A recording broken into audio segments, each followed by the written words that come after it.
Alright, hey, Rainy Joe here, and this is 1001 Albums to Review Before You Die. Today we're looking at Don McLean's 1971 folk rock album, American Pie.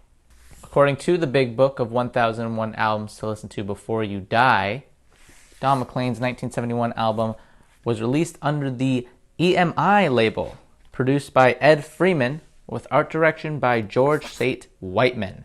Nationality, USA, with a running time of 36 minutes and 16 seconds. The blurb reads, when Buddy Holly died in a plane crash in February 1959, Don McLean was a 13-year-old paperboy. The headlines he read would sow the seed for the greatest song, an 8.5-minute epic and U.S. chart topper that, by its timing and oblique references to the likes of Bob Dylan, Mick Jagger, and the Beatles, appears to double as an elegy to the 60s. The track has unjustly overshadowed Vincent, the album's second single, which hit number 1 in the UK chart in mid-1972. This was also inspired by a legendary figure, Dutch painter Vincent van Gogh, whose inner torment in his search for perfection led him to cut off apart one of his own ears. All songs on the album were penned by McLean except for the traditional Babylon, whose arrangement is co-credited to McLean and Lee Hayes of the Weavers, who taught it to him. Another track, Crossroads, is an outstandingly constructed, both thematically and musically, song that deserves better than also ran status.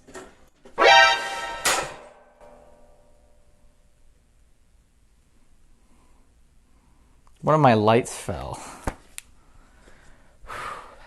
I thought that was going to explode. I thought I was going to die there. Let's try that again. McLean's biggest hit may have been inspired by a rock and roll giant, but his background had been in folk, a fact reflected in an acoustic presentation reminiscent of Gordon Lightfoot. He had worked with the legendary Pete Seeger, but his debut album, which charted in the wake of American Pie, was allegedly rejected by 34 record labels despite containing the classic And I Love You So. It has also been reported that he refused to sign away his publishing to prospective labels. So perhaps the last laugh was his after all.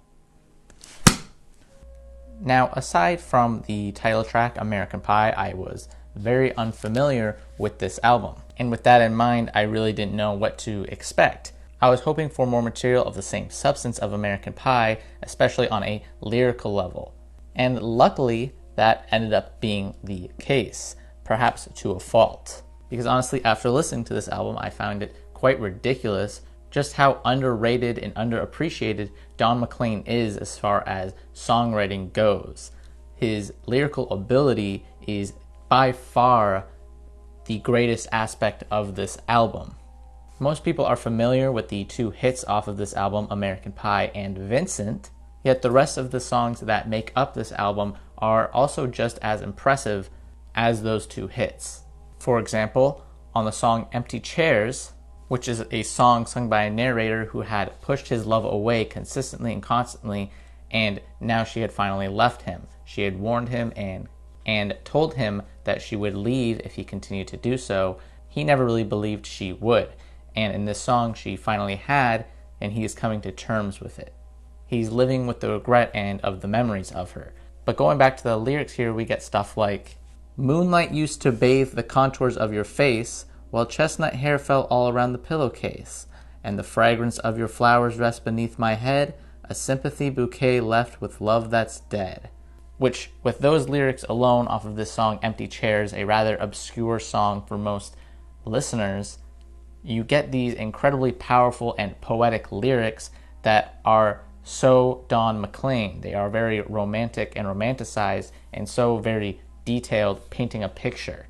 There is just so much dreamlike imagery that Don McLean uses in his songs that make this very vivid storytelling come to life. He does this so with one of the previously mentioned songs, Vincent, a song about Vincent van Gogh and the tragedy of his life as he was constantly criticized and ridiculed for his sanity. He was never really taken seriously despite giving so much to the world with his art. And with this song, Don McLean uses tons of references to colors and to very specific imagery, kind of reminiscent of Van Gogh himself. It's like McLean was channeling the way Vincent van Gogh saw the world and translated the sight into sound. It is just so beautiful and so much pure poetry coming from Don McLean on this song especially.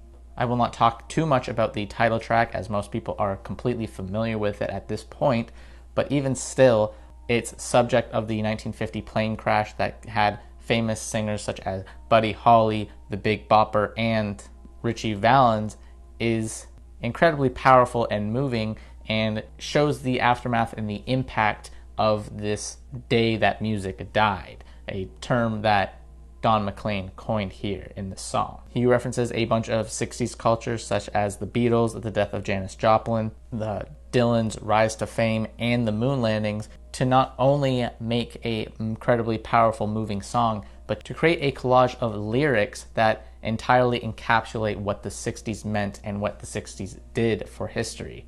There is so much here to pick apart and so much here to delve into that it is a very rich song lyrically. This is also one of the best songs in terms of shifting up the instrumentals and picking up constant speed, something that this album tries to derail from. And with just how powerful Don McLean's lyrical abilities can be, I do believe that if he hadn't become a musician, he would have been a very powerful and well-renowned author, as he can create these very intricate stories in such little time. It would have been amazing to see a full-length novel with something expanded upon. He just has that much talent in just his words alone.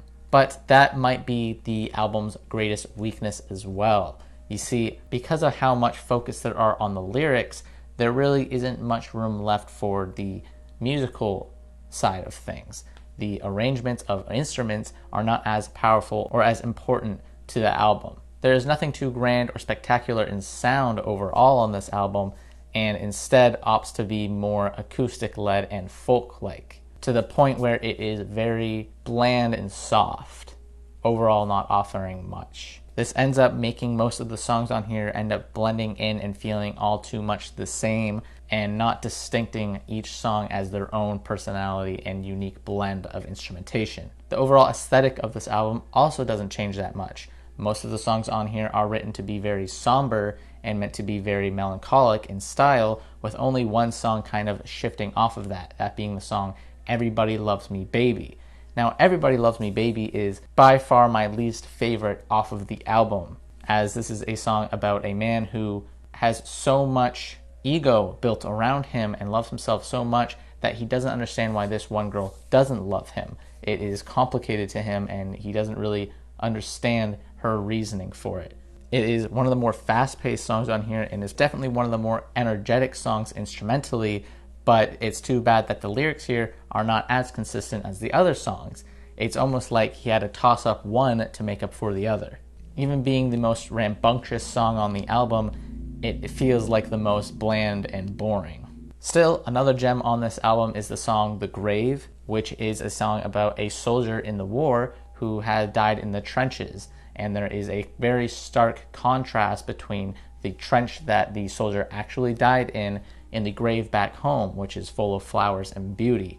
It is a powerful anti-war song which actually uses some of the album's sound and style to great effect. For example, whenever he says he's gone, it goes silent and dead, almost like how blunt and impactful the soldier's death is in this song. His flowery grave may be beautiful, yet his real grave in the dark, muddy, and bug-filled trenches is not so beautiful, surrounded by death that is war-driven. But keeping this all in mind, this album's very lack of instrumentals yet powerful lyrics make me wonder why this is even music at all. It doesn't necessarily need to be music except for maybe The Grave, American Pie, Vincent, and a couple select others. For the most part, a lot of the songs on here, Crossroads or Till Tomorrow, are almost lacking in any reason to be a song at all and instead feel very much like just poetry given a backdrop. There's no reason for this to be a full-length album or to be music. Even still, the soft instruments are kind of nice and pretty to the ear, but nothing to take note of. With all that in mind, the soft rating of this album came in at a 7.8 out of 10. However, with just how lacking this album is and how much of a lasting impression it will leave on me instrumentally, which isn't much, I will knock it down to a 7. I don't think its impact on music in general is all that great either. Aside from lyrical content, there is nothing here to gain, and many people aren't going to get much out of the lyrics unless they choose to cover the song. And some have covered songs such as The Grave, but that's because I think that might be the most effective use of instrumentation on this album. I will also give this album an NE. It is not essential. It is not absolutely a needed must listen before you die. However, it is a very great album if you are into songwriting and are interested in storytelling, because that is what this offers the most. Which pretty much does it for this review. The next album we are reviewing is number 586, which is the album Anthrax, Among the Living. Be sure to check that out before the next video goes live if you want to form your own opinions before then, and follow me on my journey of listening to all 1001 albums to listen to before you die. This has been Randy Joe, and if you like this video, please hit like, subscribe, and follow with my content. This has been Randy Joe, signing off.